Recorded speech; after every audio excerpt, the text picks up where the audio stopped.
When I go to organizations, corporations who have said to me that they want to provide extraordinary service, indeed they might have an initiative called the Mercedes of Service, or a program for how everyone in that company can act, behave, and think differently to provide extraordinary service, I listen, I nod my head, and I go, okay, that sounds good, but how can we make this real? So one way to make it real, when I'm in front of a group of people, and you can borrow or adapt the story if you want, or you can find your own version of the story and tell that when it's time to have the conversation about delivering extraordinary service. Here's the story from my own life. Several years ago, my company, Idea Champions, had a 2-day retreat for our staff. There were 14 of us.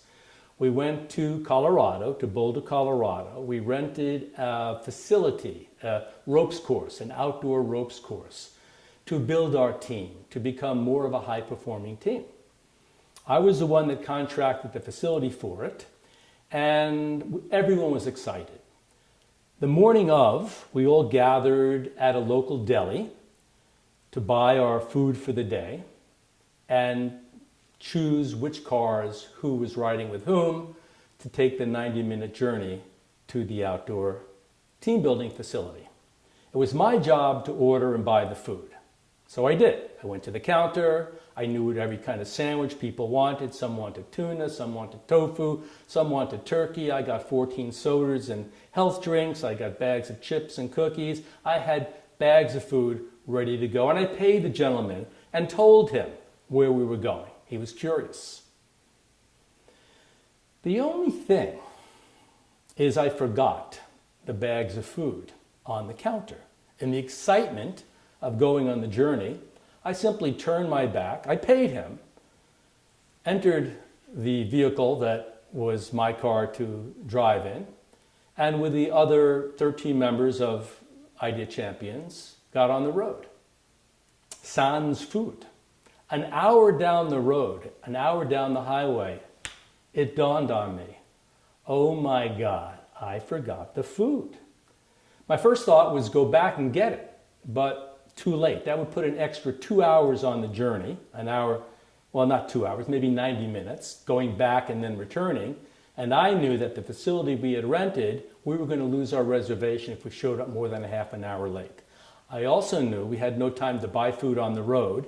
And I also knew that the facility itself had only vending machines. They had no restaurant. So basically, everyone was going to be hungry. And I felt, appropriately so, guilty. But I told no one. Continued driving. We got to the facility. Sheepishly, I walked up to the counter to let the manager know that we were there and ready for our team building experience. He smiles at me, he bends and emerges with 4 bags of food. The food I had left on the counter. What? Are you kidding me? Huh? And he smiles and he said, a few minutes ago, before you arrive, the man who owns the deli in Boulder, Colorado, walked into this facility, recognizing that you left your bags of food behind. And he got in his car 5 minutes after you left, driving faster than you drove, beat you here, and hand-delivered the food and left. So you have food. I was astounded.